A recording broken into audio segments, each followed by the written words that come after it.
Bret Bielma does it again. Another four-star linebacker coming to Champaign.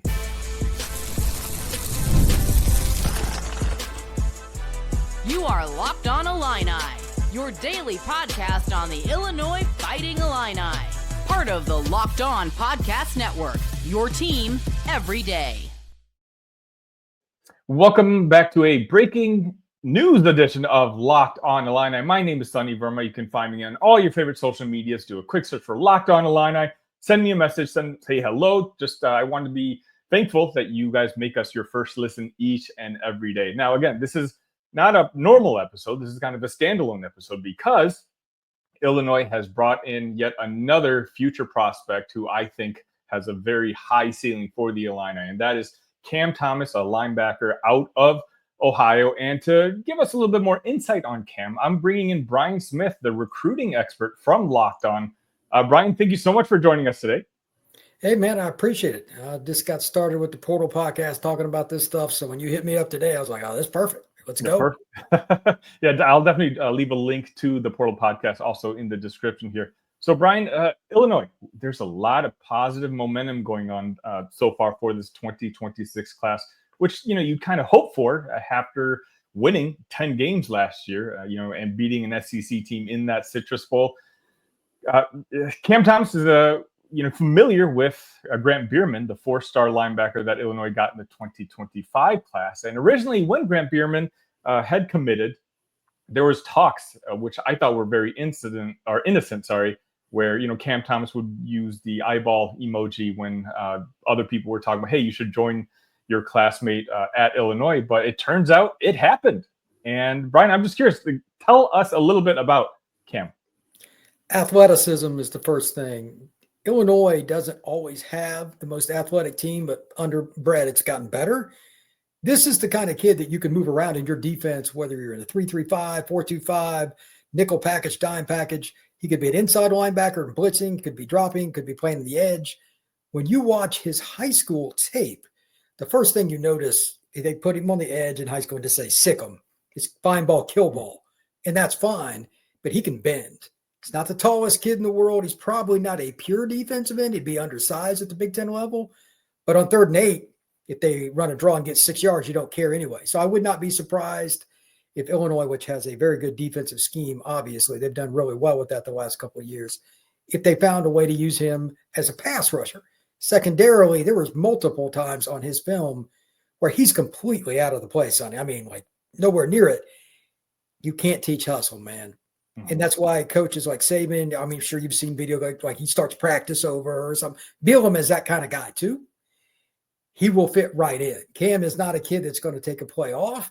There was a play where he was probably 15 yards behind it, and he comes from behind and makes a tackle where the kid might have scored. Mm-hmm. That's how you win games if you're Illinois. You're not going to out-talent Ohio State, okay? You got to find a way to win the little things. Special teams, I guarantee you, he will be on like the punt block team. He will be on the kickoff team, all those things from day one. Now the question is, which specific spot does he play on a 1st and 10? He's still growing into his body. He's got another year of high school left. Let's not forget that. Sure. And he's playing in Cincinnati area, Lakota West. Like that's a really good program, has been ever since I started following football really close in the early 90s. That's a kid that's going to be playing against good competition every day, which helps. But is he a will? Is he going to grow into a Mike? Those things are kind of fun. But in today's world, those spots are close to interchangeable outside of who makes the defensive call. So Illinois got a really good athlete, and their defense is going to get better. You talked about him, possibly being a participant on the special teams early in his career. At what point do you think, how far along in his career do you think he can make impacts on the field playing defense? I think he will by the end of his freshman year in some capacity. It just depends on what they want him to do and how deep they are. The worst thing you can do to any young player is put him in a spot where it's more about the mental part than the physical.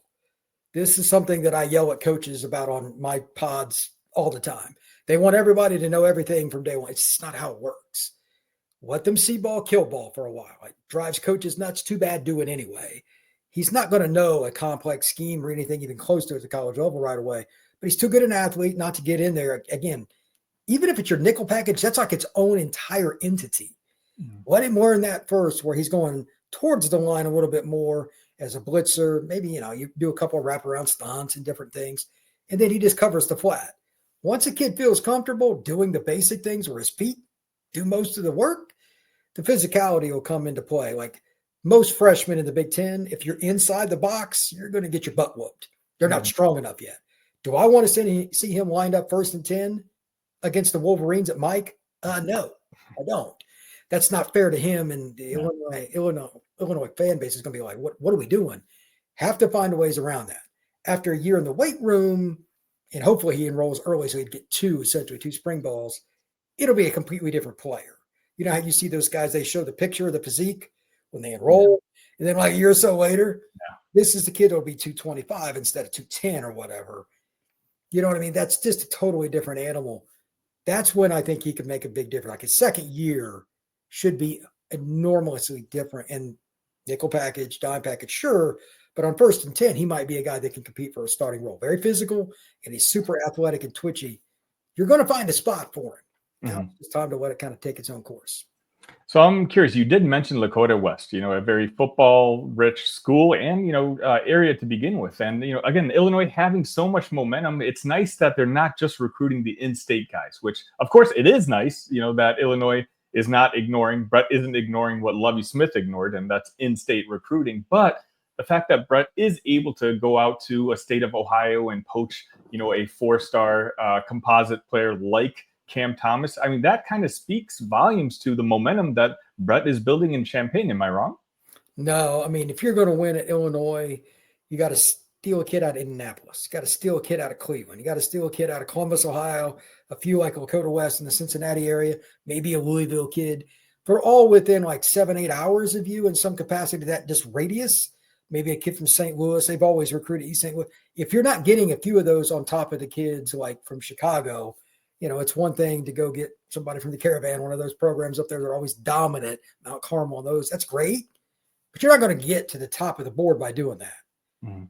I won't mention the person's name, but there was a coach at Ohio State a few years ago told me a lot of the in-state schools that they used to recruit more of, they were mad at the Ohio State staff because they recruited more nationally now. Well, they just won a national title. They're not going to change. Yeah, it is what it is. But there are more kids than there used to be in that state, just as an example, that the Bucks aren't going to offer.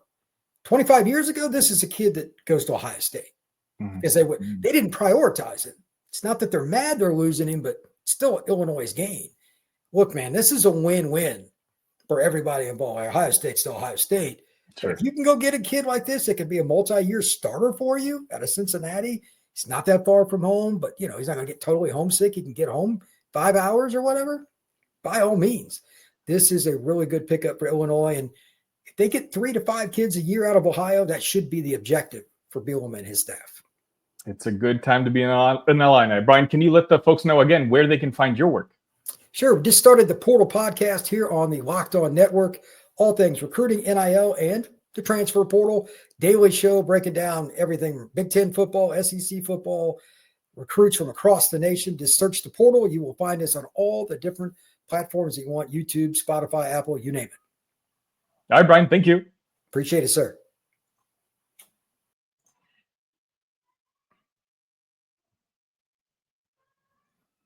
And that's going to wrap it up for this breaking news edition of Locked On Illini. If you haven't subscribed already, what are you doing? Again, as soon as recruitment happens, in particular, a big one such as this, I'm going to go release a video right away and you get to learn about the newest Illini. Until next time, ILL, love you guys.